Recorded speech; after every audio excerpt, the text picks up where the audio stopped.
Happy New Year! Ba't nalungkot ka? Hi! Huh? Happy New Hi guys! Welcome back! Today we're sharing a very special vlog, our simple New Year's Eve preparation with our baby. This is how we welcome 2026. Not with loud parties, not with crowded places, but with love, simplicity, and purpose. At kahit kaming tatlo lang, we choose to celebrate New Year in a simple and meaningful way. Because for us, New Year is not about where you celebrate.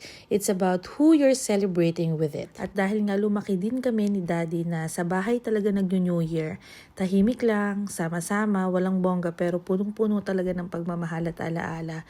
Kaya ngayong parents na kami, mas lalo naming naiintindihan kung bakit ganito, kung bakit gusto naming i-celebrate yung New Year every year na magkakasama.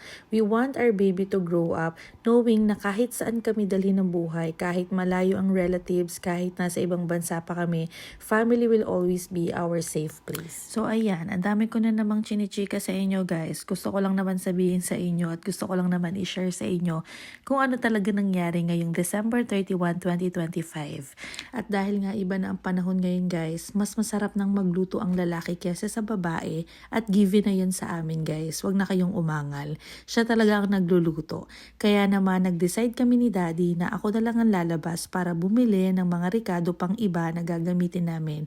Dahil nga nagkulang din kami sa oras nung mga nakaraan kaya hindi rin kami nakabili. Kaya naman ngayon guys, bago ko umalis at pumunta sa supermarket, ay naglinis muna ako ng konti dito sa kwarto namin para naman maaliwalas at bagong taon talaga at bagong biyayang ibibigay sa amin. Grabe guys, kung alam nyo lang kung paano kami nakasurvive this year, sobrang laking biyaya talaga. Kaya naman super blessed talaga kami na i-celebrate tong New Year na to guys ng magkakasama.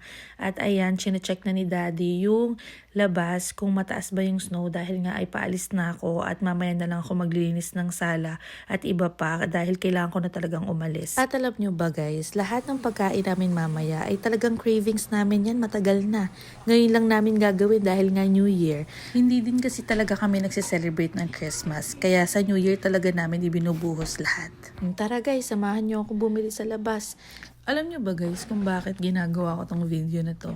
Kasi gusto ko mapanood ni Jaden to paglaki niya na meron pala kaming video na ganito. Ganito pala yung nangyayari. Kahit kami mismo guys, gusto namin makita sa mga susunod na panahon na ganito pala kami dati, 2025, na ganito pala yung ginagawa namin si Jaden. Ang sarap kasi niyang balikan guys na kung ano yung buhay niyo dati, kung saan kayo nagsimula.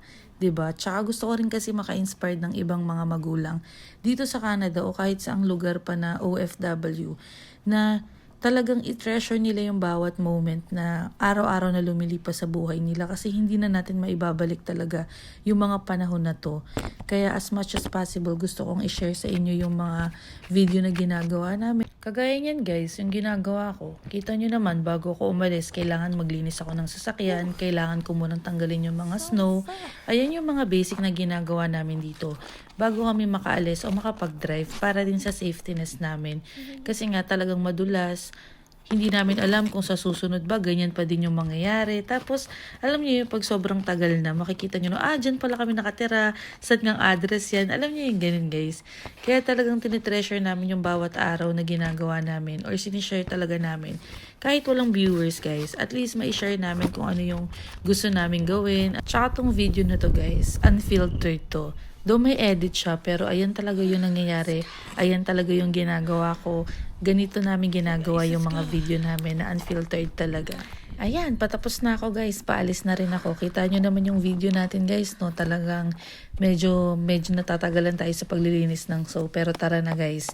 Meron akong mga bagay na i-share sa inyo na baka makatulong sa inyo or malay nyo, magamit nyo din pagdating nyo dito. Ayan, pinapalakpakan ko na tuloy kayo guys kasi nakaabot kayo sa minutes na to. Alam nyo naman na hindi naman lahat umaabot sa ganitong punto ng panonood ng video. Pero salamat sa inyo guys at nanonood kayo talaga.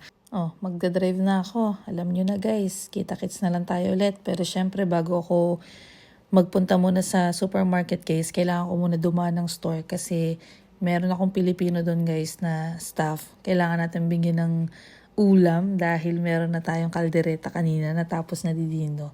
Kaya naman, tara, punta tayo sa store. Pag ganyan-ganyan pa ako guys, kakala nyo talaga pro ako mag-drive. Hindi, kinakabahan ako. Yun, nakarating kahit may kaba.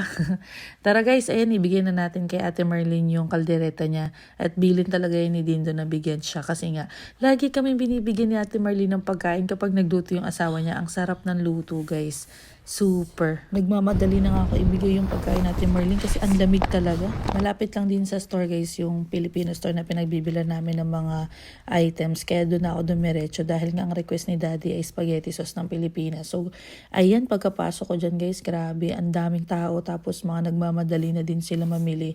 Kahit ako, nagmamadali na rin talaga ako guys.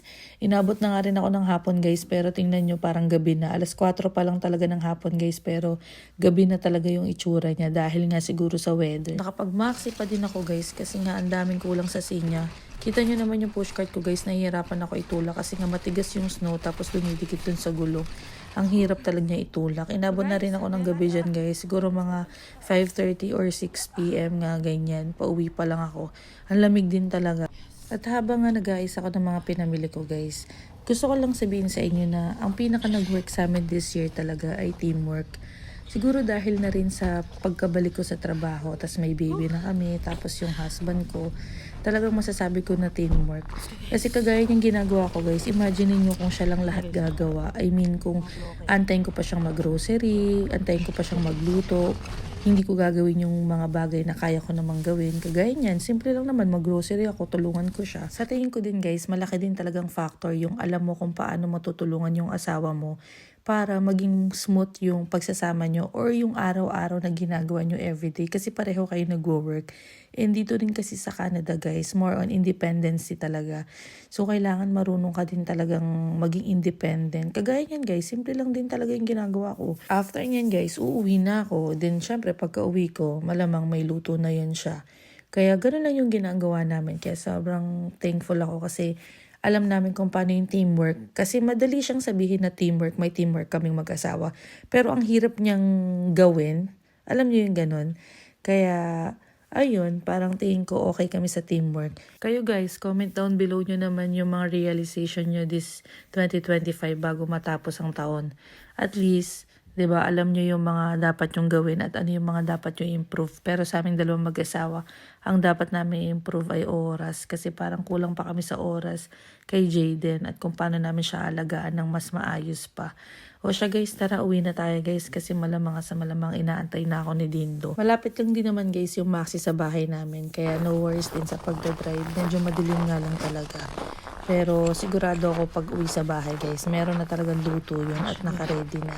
Yay! Nakauwi din guys. Eto na, tulungan na ulit natin si Daddy na magluto at mag-ayos dahil nga maglilinis pa rin ako dito banda sa sala gaya ng sinabi ko sa inyo kanina.